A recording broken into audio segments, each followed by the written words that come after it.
Welcome. I'm Dr. Rivka Edery. I'm a licensed clinical social worker and a doctor of psychology with more than 17 years treating complex trauma. And I created the method I'm going to make the case for today. This talk is called The Geometry of the Unseen. The word intuition usually ends a conversation. People treat it as a black box. Today, I want to open that box. I'll argue that what we call intuition has an architecture, structure that can be examined, and that the arrangement of objects in space is a surprisingly good map of it. I'm going to borrow the language of geometry to make that case. And I'm going to hold myself to a standard of falsifiability throughout. If at any point I make a claim I cannot test, call it out. And don't worry, no math background is needed. The geometry here is the everyday kind. Near, far, grouped, empty, nothing you didn't learn by age 6. Here's the whole argument in one line. When we look at any arrangement, our attention goes to the objects and skips the space. But the space, the distances, the gaps, the empty regions, is structural information, and it's there before you've assigned meaning to anything. The geometry is the first reading. Everything after is commentary on it. This is true of a chessboard, a crime scene, a seating chart. Professionals in all of those read the arrangement first. I'm just applying the same discipline here. Think of a family photo. The empty chair, the person standing slightly apart. Everyone reads those spaces instantly. Let me show you why this isn't arbitrary. Geometry describes space with a few basic ideas. A point, the distance between points, clusters of points on a plane, and the plane itself. The method uses the exact same skeleton. A card is a point carrying a location. The distance between cards measures relationship. Entanglement when close, independence when far. Clusters signal concentration, and the table is the plane, a flat surface that externalizes an interior map. Same structure, different domain. I'm not claiming this is literally mathematics. It's a structural analogy. But analogies that hold at every joint are worth taking seriously, and this one does. The surface isn't blank, it's zoned. Nearest you is personal lived material, your own experience.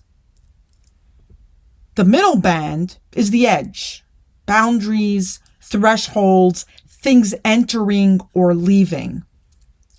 The far region is the field, the wider world outside your control. So a card's meaning is shaped by which zone it lands in. The same card near you and far from you are telling you two different things about proximity to your own life. Humans map abstract closeness onto physical closeness constantly. A close friend, a distant relative, that's beyond me. The zones just formalize a metaphor your brain already runs. Think of it as a signal to noise problem. Your interpreting mind is always running. Constant chatter, constant reaching for meaning. That's the noise. Occasionally, there's a sharp, involuntary physical reaction, a catch, a heaviness. That's the spike. The filter is a way to physically screen for the spike and ignore the chatter. You're not asking your hands to be magic. You're using touch to slow down and catch involuntary reactions before your interpreting mind buries them. The honest name for some of this is the ideomotor effect. Small involuntary movements. I'm not hiding that. The method's value is the structured attention and the built-in check where you catch yourself reaching.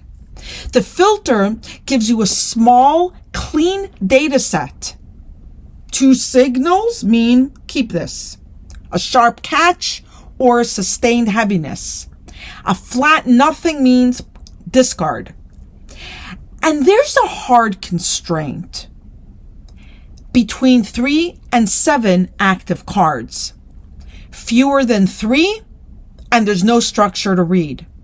More than 7, and you're drowning in noise. Bounding the data set is what keeps the whole thing analyzable. Instead of a sprawl, you can rationalize into anything. An honest method limits its own inputs. The 3 to 7 rule stops you from fishing until you find a pattern. That cap is doing the real epistemic work. Now, you record it faithfully, flaws included. You mark exactly where things landed without tidying them up because the crookedness is data. You circle what clusters, flag what stands alone, and then you trace one closed line around the whole thing. The perimeter is the trick. It shows you the overall shape of the environment, which is invisible when you're staring at individual cards. The instruction to not straighten things is deliberate. You're preserving the raw record. You're not curating it. Think of tracing the outline of a constellation. The individual stars mean less than the shape they form together.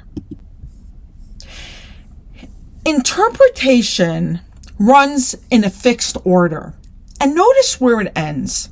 You start by naming the pure geometry with no meaning attached. You go to the heaviest zone. You read clusters as single units, not card by card. And you finish at the void. You deliberately end by asking, what never showed up? Ending on the absence is intentional. It's the piece everyone's mind wants to skip. So the method forces you back to it last. Each step takes its input from the previous one. You're extracting meaning from a fixed structure, not projecting it onto a blank one. The order is the safeguard.